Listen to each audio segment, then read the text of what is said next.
আজ এমন একটি মারাত্মক জুতা দেখাবো যেটা পরলে আপনার পায়ে 800 কেজি ওজনের যদি কোনো বস্তুও ফেলা হয় তাও আপনার কিছুই হবে না। আর কেনই বা বিমানের ভিতরে পানির বোতল খোলা নিষেধ করে দেওয়া হয়েছে, আর যদি কেউ খুলে তাহলে তার সাথে মারাত্মক একটি দুর্ঘটনা ঘটতে পারে। আর কেনই বা নতুন মোবাইলের সাথে সাদা কালার ব্যাকপার্ট দেওয়া হয়, কালারফুল ব্যাকপার্ট কিসের জন্য দেওয়া হয় না, এর পিছনে একটি মারাত্মক রহস্য লুকিয়ে আছে। তো চলুন জানা যাক এমন কিছু অজানা কয়েকটি ফ্যাক্ট যেটা জানলে আপনারা অনেক কিছুই জানতে পারবেন। সো এত কথা বাদ দিয়ে চলুন শুরু করা যাক আজকের অসাম ভিডিও। নাম্বার 1, আপনারা তো নতুন মোবাইল অনেকেই কিনেন, কিন্তু এটা কি জানেন কিসের জন্য নতুন মোবাইলের সাথে সাদা কালার ব্যাকপার্ট দেওয়া হয়? কিন্তু কেন এমন ব্যাকপার্ট দেয়, কালারফুল ব্যাকপার্ট কিসের জন্য দেওয়া হয় না? দেখুন, এমনটা করার পিছনে দুইটা রিজন আছে। প্রথমত, সাদা কালার ব্যাকপার্ট ব্যবহার করার কারণে মোবাইলের অরিজিনাল ডিজাইনটা খুব সহজেই দেখা যায় এবং দেখতেও সুন্দর লাগে। আর দ্বিতীয় কারণ হলো, সাদা কালার ব্যাকপার্ট ব্যবহার করার কারণে কোম্পানির লোগোগুলো খুব সহজেই দেখা যায়। এই কারণে কোম্পানির মার্কেটিংও অনেক ভালো হয়, যার ফলে কোম্পানিগুলো তাদের ফোনের সাথে কালারফুল ব্যাকপার্ট না দিয়ে সাদা কালার ব্যাকপার্ট দেয়। আর সাদা কালার ব্যাকপার্ট বানাতে অনেক কম খরচ হয় এবং তাড়াতাড়িও হয়ে যায়। নাম্বার 2,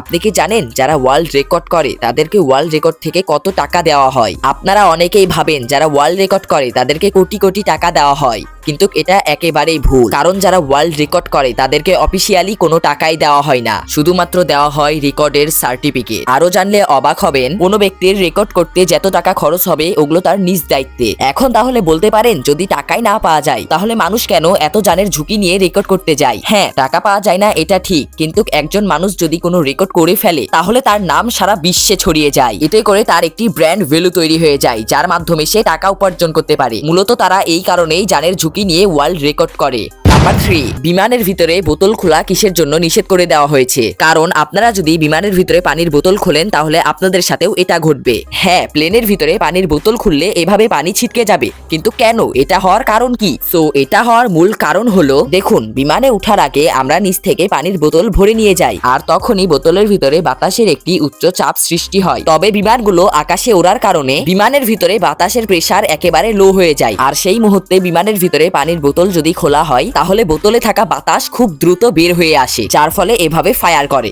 নাম্বার 4, দেখুন, আজকাল চাইনারা কিছু খাওয়ার আগে মুখের ভিতরে এভাবে প্লাস্টিক ঢুকাচ্ছে, কিন্তু কেন, তারা কেন এমনটা করছে? ওয়েল, এটা চাইনিজদের এক ধরনের ডায়েট কমানোর পদ্ধতি। হ্যাঁ, চাইনাদের ডায়েট কমানোর পদ্ধতিটা আজকাল ট্রেন্ডিং এ চলছে। যেমন তাদের পছন্দ মতো খাবারগুলো খাওয়ার আগে তারা মুখের ভিতরে একটি পলিথিন ঢুকায় নিচ্ছে, তারপরে প্লাস্টিকের উপরে এই খাবারগুলোকে রেখে একটু চাবানোর পরে বের করে নিচ্ছে। কেন এমনটা করে? তারা তাদের ব্রেনকে ধোঁকা দেয়, আর এটা আমার কাছে একটু আজব মনে হয়েছে। নাম্বার 5, বলা হয় স্টিলের জুতাগুলো অনেক বিপজ্জনক, কারণ সাধারণ জুতার থেকে একটু বেশি হার্ড হয়ে থাকে। কারণ বলা হয় স্টিলের জুতার উপরে যদি কোনো ভারী জিনিস পড়ে তাহলে ভিতরে থাকা আঙ্গুলগুলো কেটেও যেতে পারে। তবে এটা সত্য কিনা দেখার জন্য একজন ব্যক্তি এক্সপেরিমেন্ট করে, তারপরে একটি স্টিলের জুতার সাথে নকল পা ব্যবহার করে। প্রথমে 3 ফুট ওপর থেকে 75 পাউন্ড ওয়েট ফেলা হয়, যার ফলে জুতার তেমন কিছুই হয় না। পরে 6 ফুট ওপর থেকে 700 পাউন্ড ওজন ফেলা হয়, তখন গিয়ে জুতাটা একটু থেতলে যায়। তারপরে জুতার ভিতরে থাকা পায়ের আঙ্গুলগুলোও থেতলে যায়, কিন্তু কেটে যায়নি। তারপরে প্রমাণিত হলো স্টিলের লাখ টাকার জুতা কখনো ক্ষতি করবে না, আরো উপকার করবে। অতএব যারা শেষ অবধি দেখেছেন তাদেরকে কেমন লাগলো ভিডিওটা? যদি ভালো লাগে তাহলে চ্যানেলটি সাবস্ক্রাইব করে পাশে থাকুন আরো এমন ভিডিও পাওয়ার জন্য।